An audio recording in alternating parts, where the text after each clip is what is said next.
Hello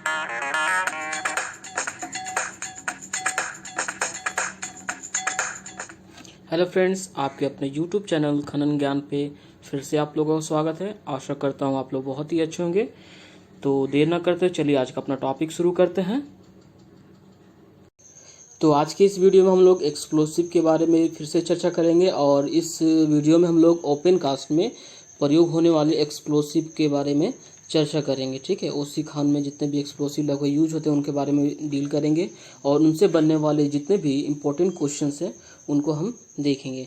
तो चलिए शुरू करते हैं। और शुरू करने से आप लोगों से फिर से रिक्वेस्ट है, प्लीज़ इस वीडियो को लाइक करें और जिन्होंने अभी तक सब्सक्राइब नहीं किया प्लीज़ सब्सक्राइब कर दें। तो सबसे पहला जो टॉपिक है वह है स्लरी बारूद, स्लरी एक्सप्लोसिव। यह बारूद ऑक्सीजन पैदा करने वाले और जलने वाले पदार्थ का जेल का रूप में होता है और दोनों को मिलाने के लिए एक पदार्थ भी मिलाया जाता है और ये हमेशा जेल या सॉलिड के फॉर्म में मिलता है। और कुछ एग्जाम्पल्स इसके हैं power gel, super gel and power flow. ये सारे स्लरी एक्सप्लोसिव के एग्जाम्पल्स है, तो ध्यान रखेंगे। तो चलते अपने अगले टॉपिक की ओर। हमारा जो अगला टॉपिक है ammonium nitrate fuel oil ANFO। ठीक है, ये बहुत ही इंपॉर्टेंट बारूद है, बहुत ही ज़्यादा प्रयोग किया जाने वाला है जो ओपन कास्ट में प्रयोग किया जाता है। और यह बारूद अमोनियम नाइट्रेट, ठीक है, अमोनियम नाइट्रेट और फ्यूल ऑयल के लिए हम लोग डीजल का प्रयोग करते हैं। ठीक है, डीजल से मिलकर बनता है। अमोनियम नाइट्रेट छिद्र दानेदार, जिस तरह से वीडियो इस पिक्चर में देख रहे हैं कि एक दानेदार कुछ सॉलिड क्रिस्टल्स होते हैं और उनसे जो कि छिद्र युक्त होते हैं, इसमें मतलब कि बहुत सारे स्पोर्ट्स होते हैं जिसमें क्या होता है डीजल पूरी तरह से सोख लिया जाता है। ठीक है, इसको इंग्लिश में प्रील फॉर्म करते हैं।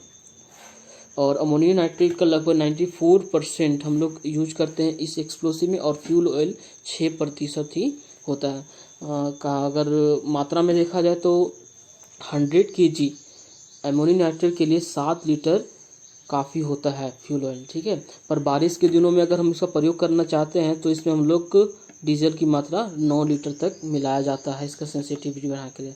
अगर डीजल की मात्रा अगर 8% से अधिक हो जाती है तो इसका बारूद का सेंसिटिविटी जो होता है कम होने लगता है। तो इम्पोर्टेंट जो पॉइंट्स है इसमें है कि 94% तक आपको अमोनियम नाइट्रेट होता है और 6% तक आपका क्या होता है फ्यूल ऑयल डीजल होता है। ठीक है, और बरसात के दिनों के लिए हम लोग 7 लीटर की जगह 9 लीटर तक प्रयोग करते हैं। ठीक है, तो चलते हैं अगले पॉइंट की ओर। हमारा जो अगला टॉपिक है साइट मिक्स स्लरी, यानी कि स्लरी एक्सप्लोसिव जो होता है।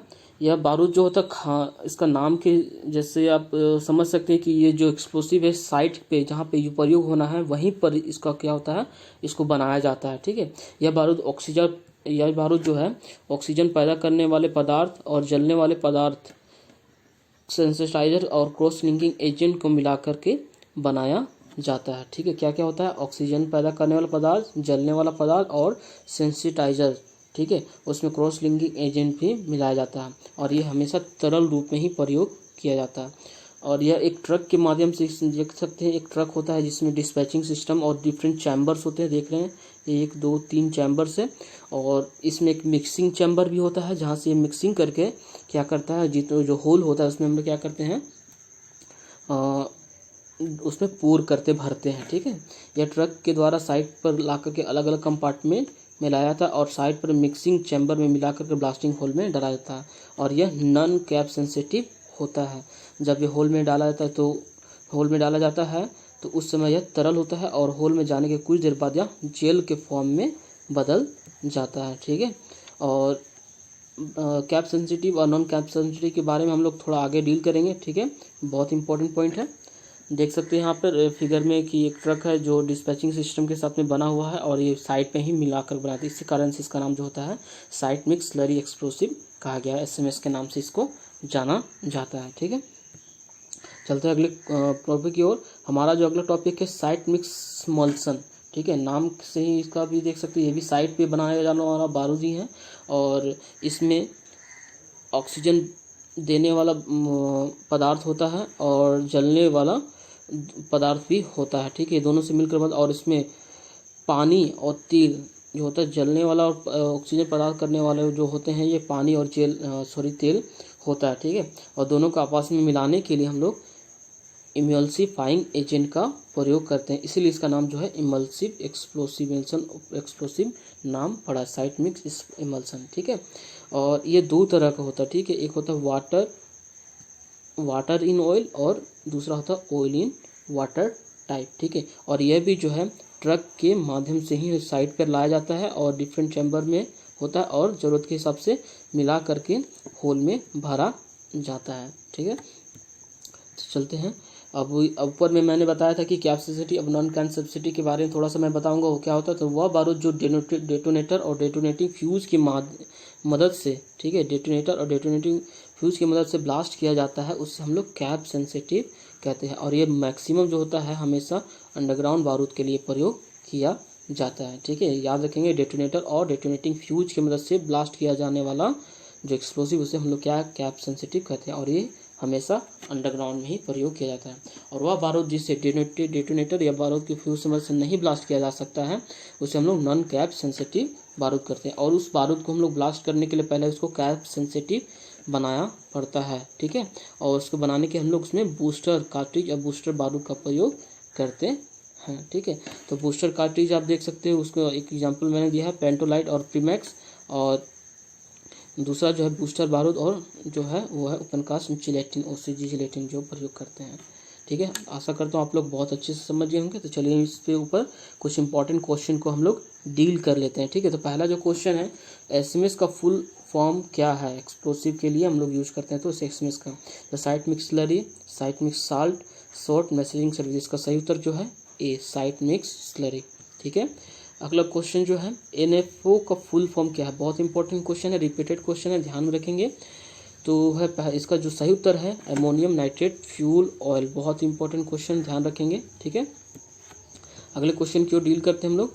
हमारा जो अगला क्वेश्चन NFO में एन और फ्यूल ऑयल का प्रतिशत लगभग कितना कितना होता है, ठीक है। इसमें हम लोग परसेंटेज को पूछा जा रहा है कि अमोनियम नाइट्रेट फ्यूल ऑयल में ammonium nitrate and fuel oil का प्रतिशत कितना कितना होता है। तो इसका सही उत्तर जो है ऑप्शन ए 94% और 6%। और इसके बाद एक NFO का एक अपग्रेडेड वर्जन भी है, जैसे इसको हम लोग बोलते हैं HANFO, heavy ammonium nitrate fuel oil. इसमें जो है हम लोग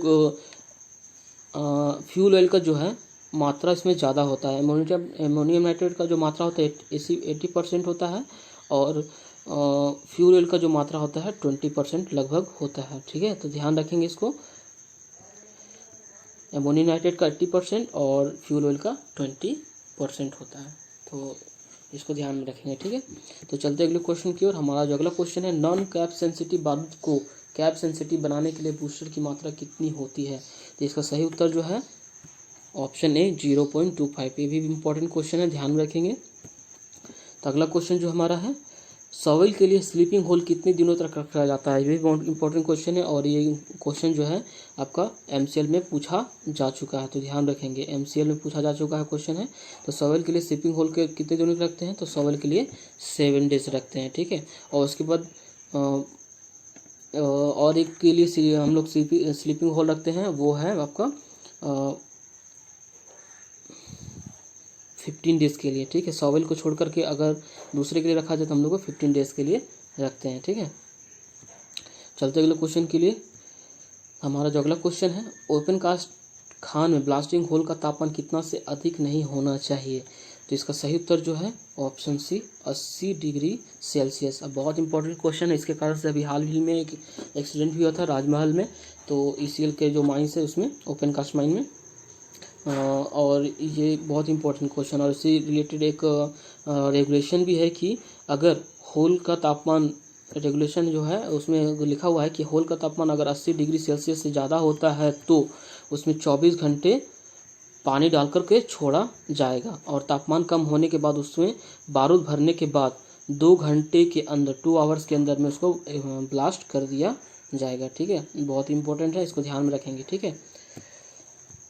अगला जो प्रश्न हमारा जो उसी खान में डेंजर जोन कितनी दूरी तक निर्धारित किया गया है। तो ओपन कास्ट खान में डेंजर जोन कितनी दूरी तक निर्धारित किया गया है, तो सही उत्तर जो है 500 मीटर तक, यानी कि ऑप्शन डी सही उत्तर है, ठीक है। चलते अगले प्रश्न की ओर। हमारा जो अगला प्रश्न जो है, ओपन कास्ट खान में ब्लास्टिंग से कितने मिनट पहले सायरन बजाकर व्यक्तियों को सावधान करते हैं? जिसका सही उत्तर जो है 10 मिनट्स। ठीक है, 10 मिनट पहले जो है 3 सायरन बजाया जाता है। ठीक है, सायरन बजाया जाता है और वो एक एक मिनट लंबी होती है। ठीक है, 1 मिनट का एक सायरन बजता है, 3 सायरन बजा करके लोगों को सावधान किया जाता है। ठीक है, चलते अगले प्रश्न की ओर। माइनिंग की भाषा में डीप होल किसे कहा जाता है? तो माइनिंग की भाषा में डीप होल किसे कहता है?